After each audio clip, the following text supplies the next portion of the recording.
Bapak, Ibu, Saudara-saudara yang diberkati oleh Tuhan, sebelum kita membaca dan merenungkan bagian firman Tuhan pada sore hari ini, mari kita datang dalam doa, kita berdoa.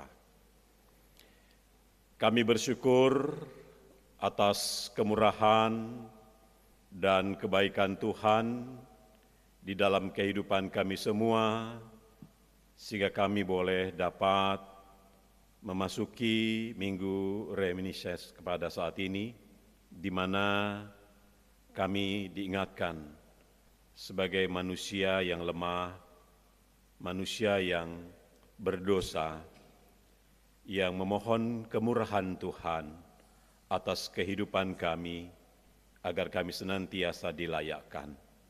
Oleh karena itu, Roh-Mu yang kudus membimbing kami untuk mendalami kekayaan firman-Mu pada saat ini. Berbicaralah kepada kami ya Tuhan, karena kami semua yang sudah berkumpul ini telah siap untuk mendengarkan firman-Mu.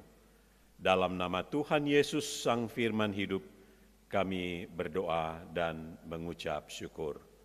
Amin. Firman Tuhan bagi kita hari ini dari kitab Roma 11 ayat 25 hingga ayat yang ke-32.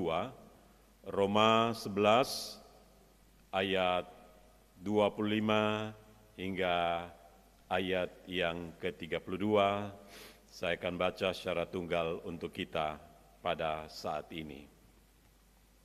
Sebab saudara-saudara, supaya kamu jangan menganggap dirimu pandai, aku mau agar kamu mengetahui rahasia ini. Sebagian dari Israel telah menjadi tegar sampai jumlah yang penuh dari bangsa-bangsa lain telah masuk. Dengan jalan demikian, seluruh Israel akan diselamatkan, seperti ada tertulis, dari Sion akan datang penebus, ia akan menyingkirkan segala kefasikan daripada Yakub. Dan inilah perjanjianku dengan mereka apabila aku menghapuskan dosa mereka. Mengenai Injil, mereka adalah seteru Allah oleh karena kamu, tetapi mengenai pilihan mereka adalah kekasih Allah oleh karena nenek moyang. Sebab Allah tidak menyesali kasih karunia dan panggilannya, sebab sama seperti kamu dahulu tidak taat kepada Allah, tetapi sekarang beroleh kemurahan oleh ketidaktaatan mereka. Demikian juga mereka sekarang tidak taat, supaya oleh kemurahan yang telah kamu peroleh, mereka juga akan beroleh kemurahan. Sebab Allah telah mengurung mereka, Allah telah mengurung semua orang dalam ketidaktaatan, supaya ia dapat menunjukkan kemurahannya atas mereka semua. Demikian pembacaan Alkitab bagi kita pada hari ini. Tentu berbahagia kita sekalian yang mendengarkan, merenungkan dan melakukan firman Tuhan dalam kehidupan kita hari lepas hari. Saudara-saudara yang dikasihi oleh Tuhan Yesus Kristus, lewat pembacaan kita pada hari ini, kita diajak untuk bersama-sama merenungkan akan firman Tuhan ini, bahwa atas kemurahan Allah, kita semua tentunya boleh ada sampai hari ini. Tentu bukan karena kekuatan kita, bukan karena kehebatan kita, tapi semata-mata karena kemurahan dan kasih setia Tuhan. Nah, Bapak, Ibu, Saudara-saudara yang dikasihi Tuhan, sering kali manusia berpikir bahwa keselamatan adalah hasil usaha manusia Mungkin karena dia berbuat baik, ya. Mungkin karena dia rajin beribadah, atau mungkin karena merasa lebih rohani dari orang lain. Tentu hal itu hendak mengingatkan kita sebagai manusia, di mana pada kesempatan di minggu ini, ya, bahwa gereja sedang merayakan minggu-minggu sengsara, ya, minggu-minggu prapaskah, ya, di mana di minggu-minggu itu hendak mengingatkan kepada kita semua bahwa siapa sih saya ini? Siapa sih saya ini? Sebagai manusia, ya. Apakah saya orang yang mungkin bagi kita sebagai orang yang lebih daripada yang lain, ya? Atau saya lebih pintar dan lebih hebat dari yang lain? Ya. Namun hari ini kita diingatkan oleh firman Tuhan dalam Roma 11 yang kita baca bersama-sama justru membalikkan, ya, cara berpikir itu, ya. Jadi bukan karena manusia itu berbuat baik, bukan karena manusia itu sudah rajin beribadah sehingga dia memperoleh keselamatan itu. Tapi sesungguhnya keselamatan itu Allah sudah sediakan bagi semua orang tanpa kecuali, siapapun juga dia. Ya. Karena lewat pembacaan kita pada hari ini, kalau kita lihat bersama-sama bahwa alamat dan tujuan surat kepada jemaat di Roma yang tentu dilatar belakangi dengan kehidupan mereka, ya, sebagai orang-orang yang dari kalangan Yahudi dan non-Yahudi. Ya. Ada istilah mungkin kelas menengah dan kelas bawah, ya. Karena merasa mereka sebagai umat pilihan, ya, dan bangsa lain di luar bangsa Israel adalah bangsa nomor sekian. Sehingga keselamatan itu hanya tertuju pada umat pilihannya saja. Gitu ya. Namun saudara-saudara yang dikasih oleh Tuhan Yesus Kristus, karena itulah dalam surat ini hendak mengingatkan kepada mereka, jemaat Tuhan yang ada di kota Roma, atas berbagai macam kehidupan yang mereka lalui sebagai bangsa pada saat itu. Nah, Bapak Ibu saudara-saudara yang dikasih oleh Tuhan Yesus Kristus, namun hari ini hendak mengingatkan bahwa semua orang di hadapan Allah sama di hadapan Tuhan untuk menerima kemurahan yang diterima bukan karena hasil usaha yang dilakukan oleh manusia, ya. Di mana manusia hanya merespon menjawab atas kasih karunia Allah itu dengan kehidupan yang bagus, kehidupan yang baik, kehidupan yang berkenan. Jadi bukan karena berbuat itu, dia menjadi orang yang lebih baik dari yang lain. Atau karena berbuat baik itu, dia menerima pahala, orang bilang. Ya. Tetapi Bapak Ibu saudara-saudara yang dikasih oleh Tuhan Yesus Kristus, Paulus membawa kita pada suatu kesimpulan besar bahwa semua manusia berdiri di hadapan Allah hanya karena kemurahannya, ya. Tidak oleh karena kehebatan satu dengan yang lain. Paulus berkata bahwa ada rahasia Allah, ya. Rahasia Allah. Sebagian Israel menjadi tegar hati, ya, sampai jumlah bangsa-bangsa lain masuk. Ya. Artinya bahwa apa yang terlihat mungkin seperti kegagalan, sebenarnya bagian itu adalah rancangan Allah. Ya. dalam kehidupan manusia. Penolakan Israel membuka jalan Injil bagi bangsa-bangsa lain. Sehingga tujuan penginjilan itu bukan lagi ke dalam, ke bangsa Israel, orang-orang Yahudi, tapi keluar dari Israel itu sendiri, sehingga Injil, berita keselamatan itu didengar dan diterima oleh orang lain, bangsa lain. Jadi bukan karena Allah telah gagal untuk menjadikan umatnya itu setia, gitu kan? Bukan karena Allah gagal sehingga membuat mereka tidak lagi hidup dalam tegar tengkuk, gitu kan? Karena itu sering dalam hidup yang kita jalani, kadang kita melihat penundaan, atau kita melihat kegagalan, atau kita melihat hati yang keras. Tetapi atas semuanya itu, Allah masih tetap terus bekerja dalam setiap kehidupan manusia. Bahwa di balik semuanya itu, Allah tetap menunjukkan kemurahan-Nya.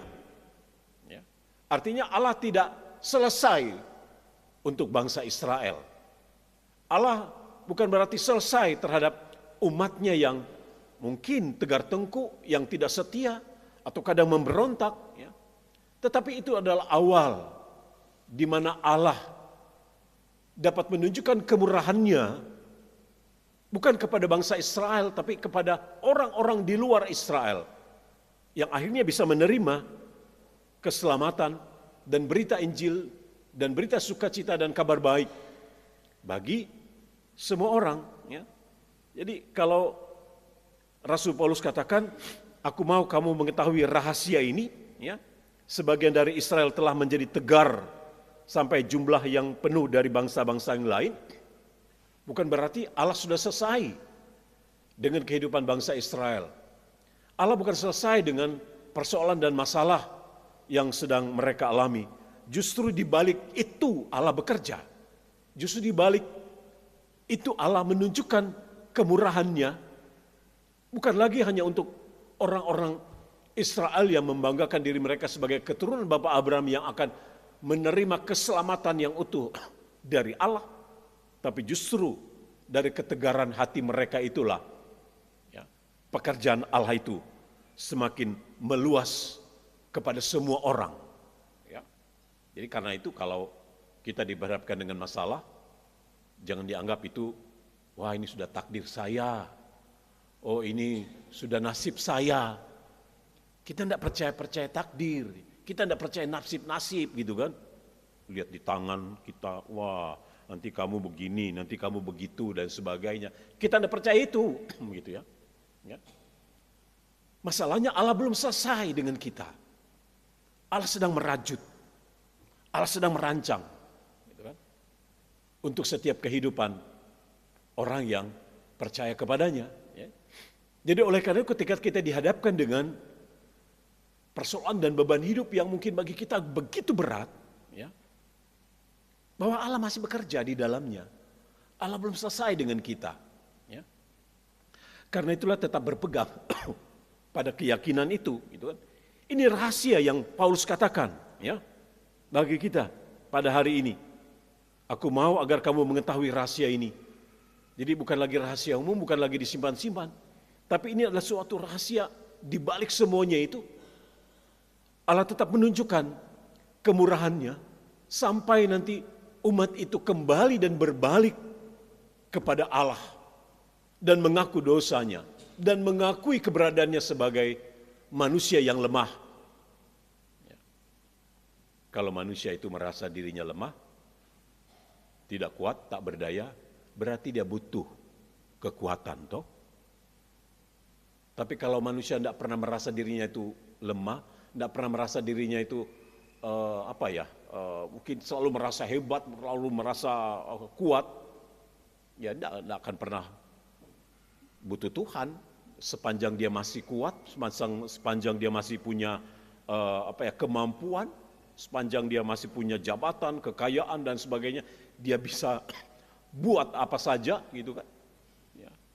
Seakan-akan dia tidak butuh lagi Tuhan, gitu kan? Ya, apalagi kalau anak-anak sekarang itu hidupnya itu di HP ini, gitu kan? Jadi kalau sudah dia berhadapan dengan HP ini, orang lain tidak dia gubris lagi gitu kan. Seakan-akan disinilah hidup matinya gitu kan. Kalau ketinggalan dompet, ketinggalan HP, dia tidak susah cari. Tapi kalau ketinggalan ini, aduh pusingnya setengah mati. Gitu ya. Nah, Paulus mengajarkan kita pada hari ini rahasia itu, gitu kan. Ya. Walaupun ketinggalan apa, asalkan kau jangan ketinggalan Tuhan lah dalam hidupmu, gitu kan. Asalkan jangan kau tinggalkan Dia, gitu. Kalau kita tetap berpegang pada Dia, gitu kan, amanlah hidup kita. Gitu ya. Jadi Bapak Ibu Saudara-saudara yang dikasihi Tuhan, dengan jalan demikian seluruh Israel akan diselamatkan, katanya ayat 26. Seperti ada tertulis, dari Sion akan datang penebus, ia akan menyingkirkan segala kefasikan daripada Yakub. Wah, akan datang keselamatan, gitu kan? Jadi kalau manusia itu tidak pernah menyadari akan dirinya itu, ya Tuhan itu tidak lagi berkuasa dalam dirinya, gitu kan? Kita semua yang datang beribadah hari ini, tidak ada yang satu lebih daripada yang lain. Kita semua sama di hadapan Tuhan. Siapapun dia, saya, majelis, penyanyi dan semua kita. Semua sama di hadapan Tuhan. Kita semua membutuhkan belas kasihan dan kemurahan Tuhan dalam kehidupan kita. Karena atas kehidupan yang kita miliki ini, kita sedikit pun tidak berkuasa. Kita tidak tahu apa yang akan terjadi dalam kehidupan kita besok. Atau saat kita keluar dari gereja ini pun kita tidak akan tahu apa yang akan terjadi dalam kehidupan kita. Tapi yang tahu itu adalah Tuhan. Dia yang tahu, dia yang berkuasa atas kehidupan kita. Dan itulah yang harus perlu pengakuan. Perlu pengakuan dalam diri setiap orang yang percaya kepadanya. Di dalam minggu-minggu sengsara ini, dalam minggu-minggu penderitaan ini. Kan? Sampai nanti kita akan menjelang Paskah. Nanti akan ada masuk Kamis Putih, Jumat Agung, Sabtu Pengharapan, baru Paskah. Wah, gitu ya. Jadi ini masa-masa penyadaran kita, ya, penyadaran kita, ya, supaya kita tidak menjadi sombong atas kehidupan yang kita miliki ini. Ya, kita ini lemah, kita ini debu, gitu ya, dari debu tanah yang bisa hancur. Gitu kan? Tapi ketika rahasia ini diberikan kepada kita lewat perenungan pada hari ini, ya, bahwa walaupun kita ada dalam kelemahan, ya, Dia memberikan berkatnya dalam kehidupan kita. Gitu kan? Contohnya Ayub. Ayub itu menderita sekali kehidupannya itu, gitu kan? Ya. Karena saking begitu menderitanya dia, gitu kan? Istrinya itu marah sama dia. Ngapain kau percaya sama Tuhan? Kalau hidupmu sampai hari menderita, sakitlah, kehilangan hartalah, kehilangan keluargalah. Untuk apa kau percayanya lagi, gitu kan? Ya.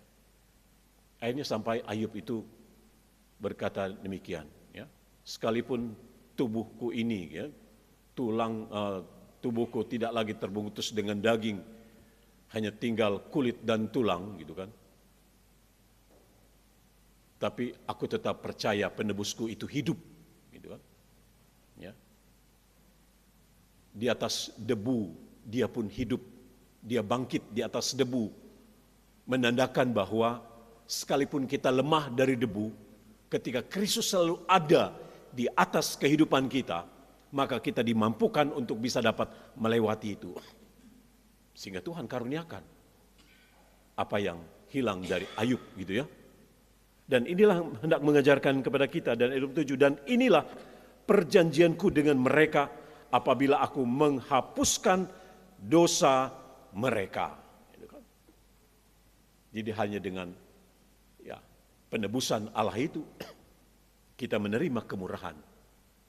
Ya, bukan karena kita sudah jadi orang bagus, bukan kita sudah menjadi orang yang suci, bukan kita sudah menjadi orang yang benar. Tapi penebusan itu Allah lakukan semata-mata karena kasih dan setianya kepada kita manusia yang tidak bisa dapat menyelamatkan diri kita dari kematian itu, gitu kan? yang seharusnya kita mati dalam kekekalan. Ya, seperti tubuh yang dari debu tanah ini akan kembali ke sana. Tetapi di dalam Dia kita memperoleh kemurahan, ya, yaitu keselamatan dan penebusan yang Allah kerjakan dalam Kristus Yesus, sehingga kita memperoleh kehidupan yang kekal di dalam Dia.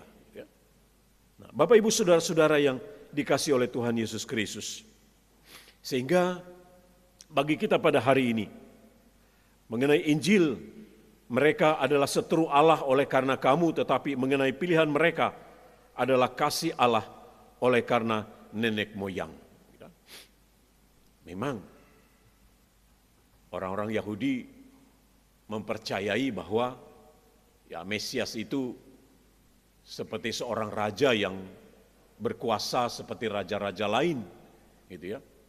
Bukan Mesias yang menderita, bukan Mesias yang akhirnya disalibkan, ya. Bukan Mesias yang akhirnya mati dan lain sebagainya, gitu kan. Tapi mereka mengendaki Mesias seperti bangsa-bangsa lain, raja yang akan membebaskan mereka dari penderitaan mereka oleh kekaisaran Romawi, gitu ya. Tapi di sini Paulus menekankan bahwa Mesias itu datang untuk menebus dosa manusia itu lewat kematian itu sendiri.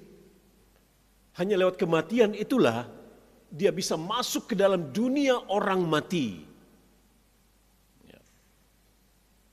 Misalnya kalau ada kebakaran di kamar, seorang bapak menyelamatkan anaknya, dia harus masuk ke dalam kubaran api itu untuk bisa mengeluarkan anak itu, gitu kan. Dia tidak bisa nunggu di luar, dia harus masuk ke dalam kobaran api itu untuk menyelamatkan dan mengeluarkan anak itu dari dalam. Ya. Yesus kalau tidak mati, masuk ke dalam dunia orang mati, kita tidak akan hidup, kita tidak akan bangkit bersama dengan Dia. Ya. Dan itu pekerjaan yang mulia yang Allah kerjakan dalam Kristus Yesus. Dan itulah kemurahan. Ya. Kemurahan jauh daripada kehidupan yang kita alami sampai hari ini. Ya. Kalau kita boleh ada sampai hari ini, Bapak Ibu boleh ada sampai hari ini, ya itu bukan karena kuat dan hebatnya kita, gitu kan. Tapi karena Dia yang luar biasa hebat, ya. Luar biasa dahsyatnya tadi dilakukan kita, ya. Jauh melebihi daripada apa yang kita takutkan, jauh melebihi daripada apa yang kita khawatirkan dalam kehidupan ini. Dia telah menjanjikan itu, keselamatan itu dalam kehidupan kita, sehingga kita bukan lagi orang-orang yang harus mengalami kebinasaan kekal, gitu kan.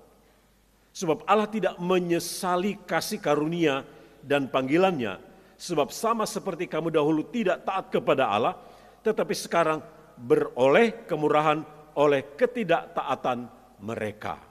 Ya.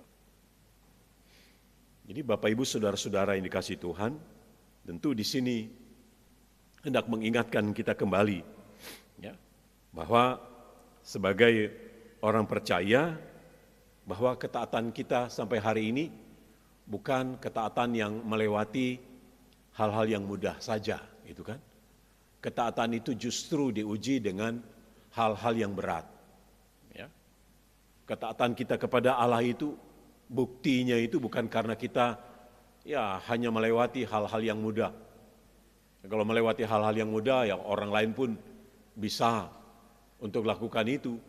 Namun ketaatan kita hari ini adalah ketika kita dapat melewati berbagai macam ujian dan tantangan dalam kehidupan kita sampai hari ini, sehingga kita bisa dapat terus mengagungkan Dia yang jauh melebihi dari segala apapun yang kita alami di dalam kehidupan kita sebagai orang percaya.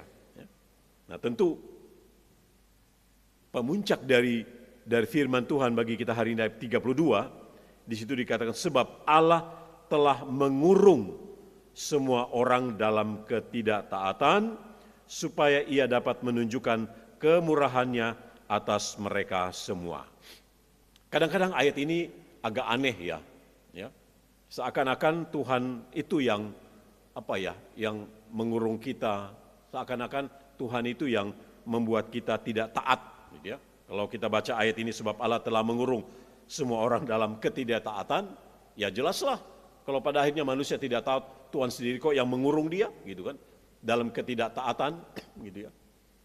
Tapi ayat ini hendak mengingatkan kepada kita, ya, bahwa maksudnya Allah mengurung ketidaktaatan itu, artinya bagaimana kita di dalam masa-masa penderitaan, masa-masa sengsara ini, ya, kita apa ya, diingatkan bahwa sesungguhnya kita ini adalah manusia yang lemah, gitu ya.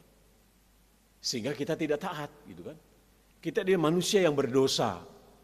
Kita ini manusia yang tidak mampu bisa dapat keluar dari segala kelemahan yang kita alami. Sehingga dalam kondisi yang demikianlah manusia itu bisa menyadari akan dirinya untuk membutuhkan kekuatan dari Tuhan. Ya. Jadi ibaratnya sepanjang orang masih kuat, ibaratnya ya, dia tidak butuh kekuatan dari yang lain, gitu kan.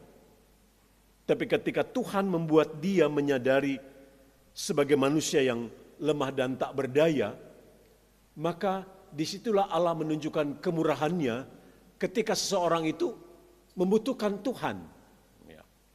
Jadi kalau orang sudah dalam keadaan yang tak berdaya, dia pasti membutuhkan kekuatan, ya, dari orang lain dalam kehidupan yang dia jalani sebagai orang yang percaya. Ya. Nah, disitulah diingatkan kembali bahwa apa yang dialami oleh manusia dalam keadaan yang mereka alami membuat mereka menyadari bahwa mereka sebenarnya butuh Tuhan atas kehidupan, ya, yang mereka jalani. Ketika mereka akhirnya membutuhkan Tuhan, maka disitulah kemurahan Tuhan untuk mengangkat mereka. Artinya dengan ketika manusia sedang dalam kelemahan dan menyadari akan kebutuhan Tuhan gitu dalam hidupnya, maka Tuhan tidak menolak. Dan disitulah kemurahan Allah itu dia nyatakan bahwa Tuhan tidak meninggalkan mereka atas keadaan yang mereka alami. Ya. Jadi oleh karena itulah maka bagaimana menerima kemurahan Allah itu dalam kehidupan kita? Tentu yang pertama berhenti untuk membanggakan diri kita. Berhenti untuk membanggakan siapa diri kita. Ya. Ketika kita berhenti membanggakan diri kita, itu berarti kita butuh Tuhan. Ketika kita butuh Tuhan, maka Tuhan bermurah hati untuk menolong kita. Ya. Tapi kalau kita tidak pernah akan sepanjang kita tidak terus membanggakan akan diri kita, ya sepanjang itu juga Tuhan tidak bermurah hati. Karena bagi dia tidak membutuhkan Tuhan, gitu kan, dalam kehidupannya. Jadi oleh sebab itu dalam minggu-minggu ini, ya, yang kita jalani berhenti untuk membanggakan diri kita. Ya. Bukan berarti saya ini tidak berguna lagi, bukan berarti kita menjelekkan diri kita atau membuat kita menjadi putus asa, tidak, gitu kan. Berhenti membanggakan diri bahwa bagaimana di masa-masa ini kita selalu membutuhkan Tuhan atas kehidupan kita. Ya. Jika kita butuh Tuhan, maka Tuhan akan bermurah hati. Tidak akan mungkin Tuhan tidak menolong kita. Ya. Tidak mungkin seorang anak minta roti terus dikasih ular, gitu kan? Tidak mungkin. Pasti bapaknya kasih roti, gitu kan? Ya. Bapak kita itu luar biasa kemurahannya dalam kehidupan kita. Nah, oleh karena itu yang pertama adalah bagaimana kita harus berhenti membanggakan diri kita. Ya. Yang kedua, berhenti untuk berputus asa. Ya. Mungkin kalau kita lihat kehidupan di zaman sekarang ini, banyak orang yang putus asa terhadap kehidupan yang dialaminya. Ya kan? Mungkin dia tidak dijawab oleh ceweknya kali, gitu ya. Wah, diputusin, terus cari yang lain dan bagaimana, gitu kan. Jadi yang kedua, berhenti berputus asa. Ya. Karena kegagalan kita tidak lebih besar, ya, dari kasih Allah itu. Tidak lebih besar dari kemurahan Allah itu dalam kehidupan kita. Ya. Karena itu tetaplah berpegang teguh pada keyakinan, kepercayaan kita kepada Allah yang telah menyatakan kemurahannya dalam kehidupan kita sampai hari ini. Ya. Dan yang ketiga, belajar mengasihi orang lain. Ya. Mengasihi orang lain berarti kita sudah telah mengasihi diri kita sehingga kita boleh mengasihi orang lain. Ya. Artinya jika Allah bermurah kepada kita, kita juga harus bermurah kepada sesama. Siapapun juga dia, gitu kan. Tidak memandang bulu, gitu kan. Tidak memandang siapapun juga dia, tapi kita harus tetap tunjukkan kemurahan hati Allah itu lewat kehidupan kita dimanapun juga kita berada. Nah, Bapak Ibu Saudara-saudara, kisah Injil bukan cerita tentang manusia mencari Allah, gitu ya, tetapi tentang Allah yang tidak berhenti mencari manusia, gitu kan. Dan itu yang kita syukuri. Allah tidak pernah berhenti untuk mencari kita. Gitu. Karena itulah Injil bukanlah cerita tentang manusia mencari Allah, ya, tidak akan mungkin gitu kan. Sepanjang manusia itu merasa hebat, merasa kuat, merasa pandai dan sebagainya, dia tidak mencari Allah, gitu kan. Oleh karena itu dalam kesempatan ini bahwa Allah tidak pernah berhenti untuk mencari manusia, gitu kan, mencari kita. Ya. Karena itulah Roma 11 mengajarkan kepada kita hari ini, semua orang mungkin pernah jatuh, gitu kan. Semua orang pasti pernah mengalami yang namanya berbagai macam kesusahan dalam kehidupan kita, dalam kehidupan ini. Oleh karena itulah maka semua membutuhkan belas kasihan dari Allah ya, atas kehidupan kita. Sehingga semua dipanggil untuk menerima kemurahan Allah. Tidak ada yang kita hadir sana ini tidak membutuhkan kemurahan Allah dalam kehidupan kita. Ya. Sehingga pertanyaan bagi kita hari ini, ya, tentu hari ini pertanyaan bukan apakah Tuhan mau bermurah, gitu ya.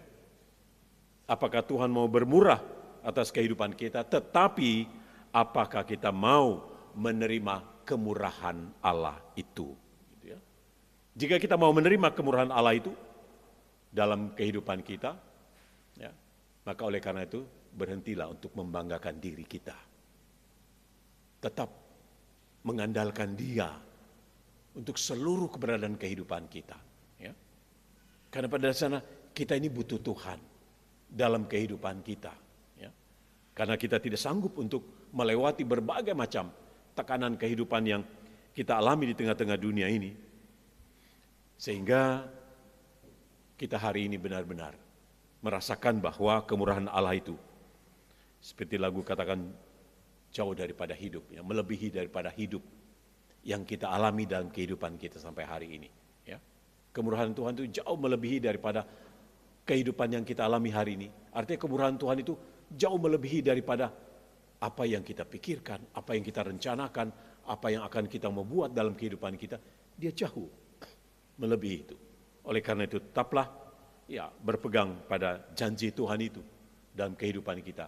Karena Dia begitu bermurah dalam kehidupan kita sampai hari ini, biarlah kita juga hidup dalam kemurahan yang daripada Tuhan, karena hidup dalam kemurahan Tuhan itu membuat kita hari ini bisa dapat bersyukur kepada Tuhan, bahwa hanya oleh karena kemurahan Dia sajalah kita bisa dapat melewati, kita dapat menjalani kehidupan kita sampai hari ini. Aku ada karena kemurahan Tuhan. Amin. Mari kita berdoa. Ya Allah Bapa di surga, terima kasih atas kemurahan Tuhan dalam kehidupan kami.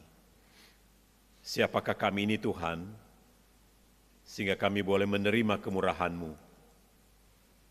Sesungguhnya kami tidak layak untuk menerima kemurahan-Mu itu, karena kami manusia yang terkadang tidak taat.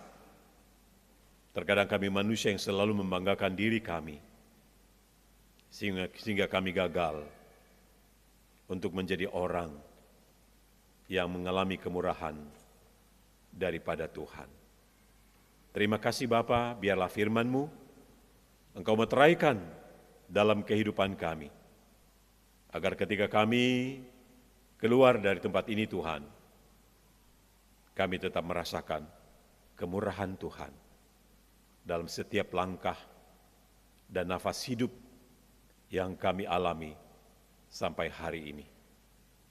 Jika detak jantung nafas hidup yang kami miliki sampai hari ini, itu bukan karena kami, itu hanya karena kemurahan Tuhan.